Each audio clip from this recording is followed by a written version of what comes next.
ሰላም እንዴት ናችሁ? ውድ የቻናላችን ቤተሰቦች በያላችሁበት ሰላማችሁ ብዛ። ዛሬ ደግሞ እንደተለመደው ይዤላችሁ የመጣሁት ፊደላትን አገጣጥሞ ማንበብ ነው። የተነጣጠሉ ፊደላትን አገጣጥሞ ማንበብ ወይም ፊደላት እንዴት ተገጣጥመው ይነበባሉ የሚለውን የማሳያችሁ ይሆናል ማለት ነው። በመጀመሪያ ግን ቪዲዮውን ላይክ፣ ሼር እና ሳብስክራይብ አድርጋችሁ ጀምሩ። አሁን ቀጥታ ወደ ቪዲዮ እንሂድ። ኦኬ ዛሬ እንዴት ነው ማሳያችሁ ማለት ነው። የተነጣጠሉ ፊደላትን በአንድ ላይ አድርገን ቃላትን መመስረት ነው። ባለ ሁለት ፊደላትን ነጣጥዬ ጽፌ እንዴት ቃል በአንድ ላይ ሆነው ቃል እንደሚመሰርቱ የማሳያችሁ ይሆናል ማለት ነው። እንዲሁም አመጣጣቸውን የት እንደመጡ ያሳያችኋለሁ። ኦኬ አሁን ቀጥታ አብራችሁ ከኔ ጋር እያነበባችሁ መከታተል ይጠበቅባችኋል። እንዲሁም ቪዲዮን እያቆማችሁ እየጻፋችሁ ተለማመዱ። አሁን አብረን እንጀምር። ፊደላትን አገጣጥሞ ቃል መመስረት ይላል። ፊደላትን አገጣጥሞ ቃል መመስረት። ኦኬ እዚህ ላይ ፊደላትን እንዴት አድርገን አገጣጥመን ቃል እንደምንመሰርት እናያለን ማለት ነው። እዚህ ላይ ማን አለች? ዳ። ዳ የደቤት አራተኛ ፊደል ዳ። ከደቤት አራተኛ ፊደል ዳ አለች። ከዚህ ደግሞ ከበቤት የመጨረሻዋ ሰባተኛዋ ፊደል አለች ቦ። እነዚህን ዳን እና ቦን በአንድ ላይ አገጣጥመን በመጻፍ ምን ሚል ቃል መመስረት እንችላለን? ዳቦ። ዳቦ ሚል ቃል መመስረት እንችላለን። ኦኬ ቀጣይ ላይ ደግሞ ማን እናገኛለን? ቦ። አሁንም የበቤት ናት። የመጨረሻዋ ፊደል ቦ አለች። እቺ ደግሞ የቤት ስድስተኛዋ ፊደል ናት። ይህ የቤት ስድስተኛዋ ፊደል ይህ አለች። ይኸው ቦ እና ይህ እነዚህን በአንድ ላይ አገጣጥመን ምን ሚል ቃል መመሰረት እንችላለን ማለት ነው። ከዚህ ላይ ቦይ፣ ቦይ፣ ቦይ የሚል ቃል መመስረት እንችላለን። ኦኬ ቀጣይ ደግሞ እዚህ ላይ ማን እናገኛለን? ከሸ ቤት ስድስተኛዋን ሶሪ እዚያ ደግሞ ማን እናገኛለን? ስድስተኛዋን የሸ ቤት እናገኛለን። ማንም ማናት? ሺ። ሺ አለች ስድስተኛ ናት። ከሸ ቤት ስድስተኛ። እቺ ደግሞ አሁንም ከበቤት የመጨረሻዋ ናት ቦ። እነዚህንም በጋራ እነዚህን ፊደላት በአንድ ላይ በማድረግ ምን ሚል ቃል መመስረት እንችላለን ማለት ነው። ከዚህ ላይ ሺቦ፣ ሺቦ የሚል ቃል መመስረት እንችላለን ማለት ነው። ቀጣይ ደግሞ ከዚህ ላይ ምን አለ? ይሄ ከቀቤት የመጨረሻዋ ፊደል ናት። ማን ትባላለች? ቆ። ከቀቤት ሰባተኛ ወይም የመጨረሻዋ ፊደል ቆ ትባላለች። እቺ ደግሞ አሁንም ከለ ቤተሰብ የመጨረሻዋ ፊደል ናት ሎ። ያት ቆ የቀቤት የመጨረሻዋ ፊደል ናት። እቺ ደግሞ አሁንም ከለቤት የመጨረሻዋ ፊደል ሎ ናት። እነዚህን በአንድ ላይ በማጣመር ወይም አንድ ላይ በመጻፍ ምን ሚል ቃል መመስረት እንችላለን? ቆሎ፣ ቆሎ፣ ቆሎ የሚል ቃል መመስረት እንችላለን ማለት ነው። ኦኬ እዚህም አሁንም በተመሳሳይ ቀጣይ ላይ እዚህ ላይ ስናይ እችም ከቀቤት የመጨረሻዋ ናት። የመጨረሻዋ ቆ ናት። እችም እቺ ደግሞ ከለቤት አራተኛዋ ፊደል ላ ማለት ነው። ስለዚህ እነዚህን በአንድ ላይ በማጣመር ምን ቃል መመስረት እንችላለን? ቆላ። ይኸው ከዚህ ላይ አያችሁታ። ቆላ። ይኸው ቆና ላን አንድ ላይ አድርገን እነዚህን አጣምረን የተነጣጠሉ ፊደላትን አንድ ላይ አጣምረን ቆላ፣ ቆላ የሚል ቃል መመስረት እንችላለን ማለት ነው። ኦኬ ቀጣይ ደግሞ ማን እናገኛለን? ከለቤተሰቦች አምስተኛዋ ፊደል ናት። ቀለበት ያላት ያት እግሯ ላይ አምስተኛ ፊደል ናት። ሌ ትባላለች። ሌ አለች። እዚህ ደግሞ ቀጣይ ደግሞ ይችም ከለቤት ናት። ተመሳሳይ አራተኛ ፊደል ናት ላ። አያችኋ ይቺ አምስተኛው ፊደል ሌ ናት። ችኛት ደግሞ አራተኛው ፊደል ላ።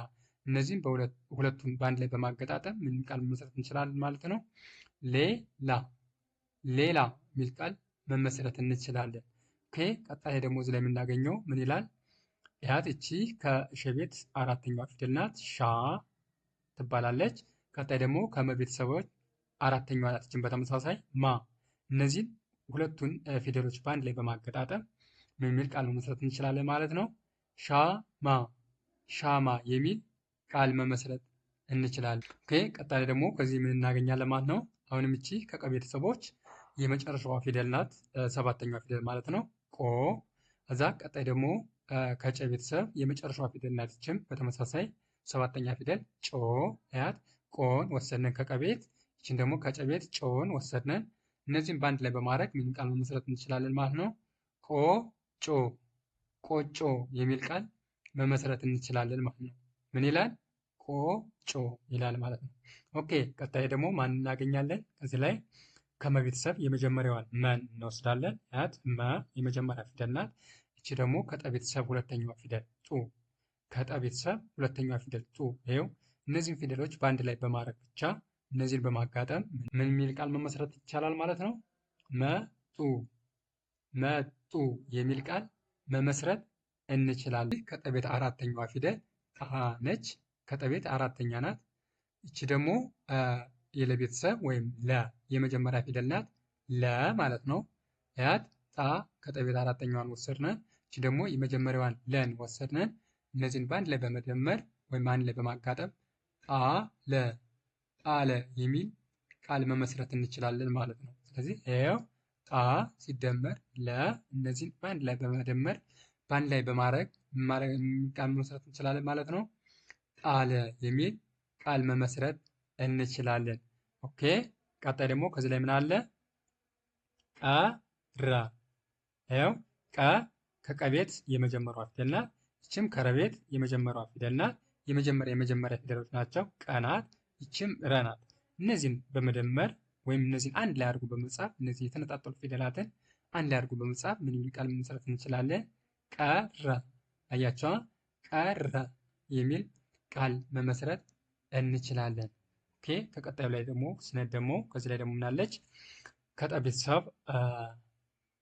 ከጠ ቤተሰብ አራተኛዋ ነች። እቺ ደግሞ በተመሳሳይ ከረ ቤተሰብ አራተኛ ፊደል ናቸው። እቺ ከጠ ቤተሰብ ናት። እቺ ደግሞ ከረ ቤተሰብ ማለት ነው። ስለዚህ እነዚህን ሁለቱን በአንድ ላይ በማድረግ ምን ቃል መመስረት እንችላለን ማለት ነው? ከዚህ ላይ ይኸው እንደምታዩት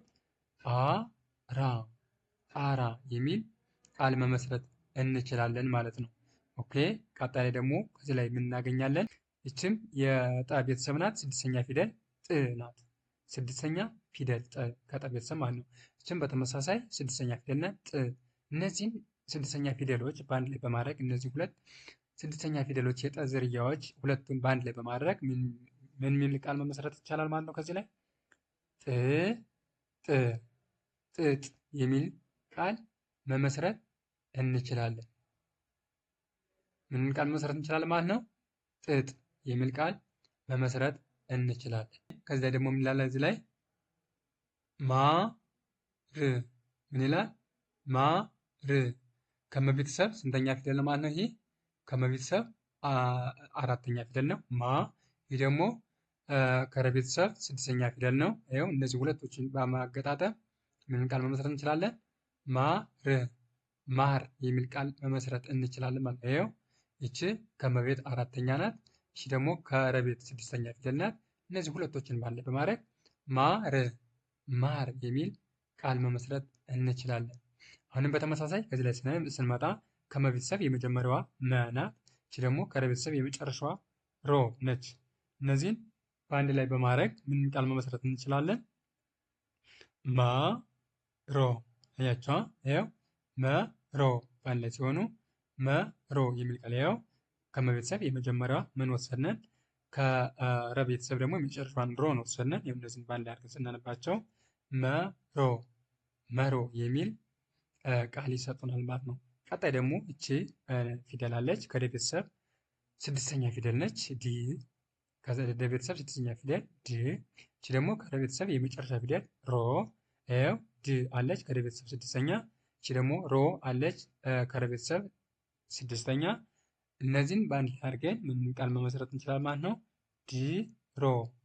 ድሮ የሚል ቃል መመስረት እንችላለን። ቀጣይ ደግሞ ምን የሚል ቃል እናገኛለን? ሳ ከሰ ቤተሰብ አራተኛ ፊደል ናት። እቺ ደግሞ ራ ከረ ቤተሰብ አራተኛ ፊደል ናት። አራተኛ ፊደል ናቸው። እቺ ከሰ ቤተሰብ ናት። እቺ ከረ ቤተሰብ ማለት ነው። እነዚህን ሳን እና ራን በአንድ ላይ በማድረግ ምን ቃል መመስረት እንችላለን ማለት ነው? ሳራ የሚል ቃል መመስረት እንችላለን። ቀጣይ ደግሞ እዚህ ላይ ማን እናገኛለን ማለት ነው? እቺ ደግሞ ከአ ቤተሰብ የመጨረሻዋ ፊደል ናት።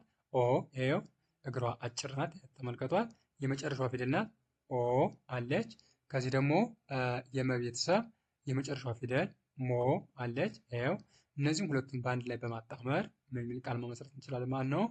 ኦ ሞ ኦሞ የሚል ቃል መመስረት እንችላለን። ቀጣይ ደግሞ ማን እናገኛለን? ከዚህ ላይ ከመ ቤተሰብ የመጀመሪያዋን መን አገኘን።